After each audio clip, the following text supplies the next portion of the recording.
name's Jean-Paul Zilliacus. I'm a sculptor at Montsalvat and a maintenance worker as well, and toilet cleaner and chief chair herder. But this is what I do out of preference. So that's Sigmund Jorgensen, if you don't recognise him. Well, Sigmund's one of the founding members of Montsalvat. He's the son of Justus Jorgensen. Lived here pretty much most of his life, and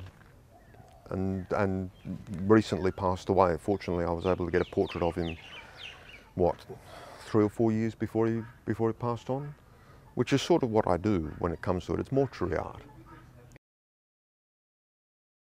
Well, death masks were to get a reasonable copy of the person after, post-mortem, and it's one of the things that surmelage, which is what Rodin was accused of, which is plaster moulding, which I dislike about a lot of modern art because it's actually really dead.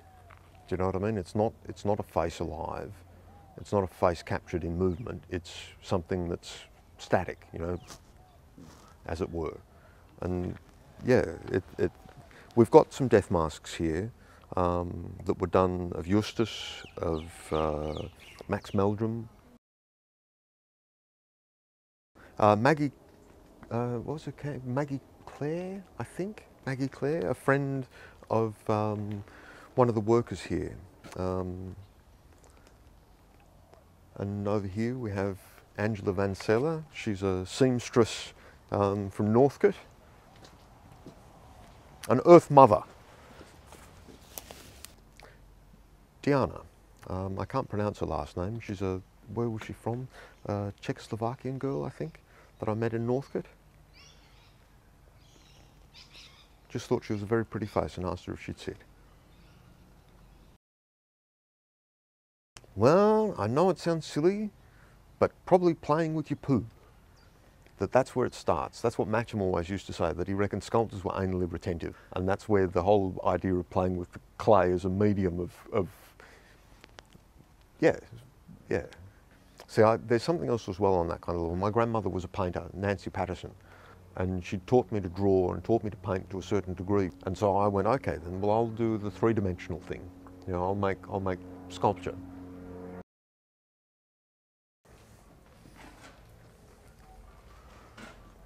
So Matcham Skipper, my housemate and friend.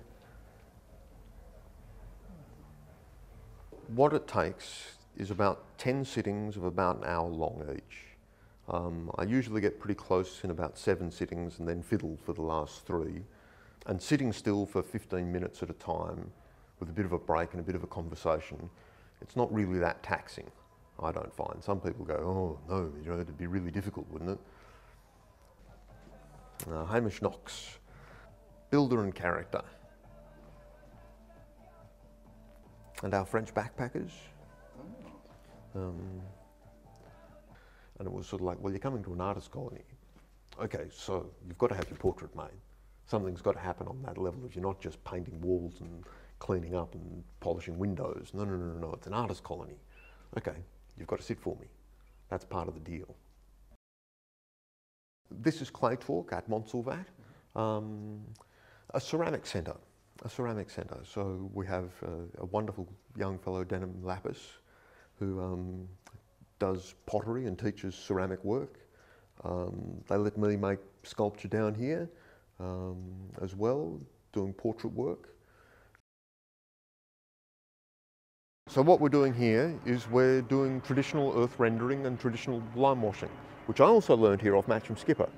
So this is the thing that I think is fundamentally different about Montsalvat as an art school, that you learn practical things as well as academic things. The earth render is something that not that many people know, where to source and where to get and what to do with it, how to make it. And Matcham made sure that I did because he was using me to do it. It's been the best place to be locked up for the apocalypse. It's absolutely ideal. Okay, the zombies can come up through the graveyard, that's okay. We've got art to fend them off.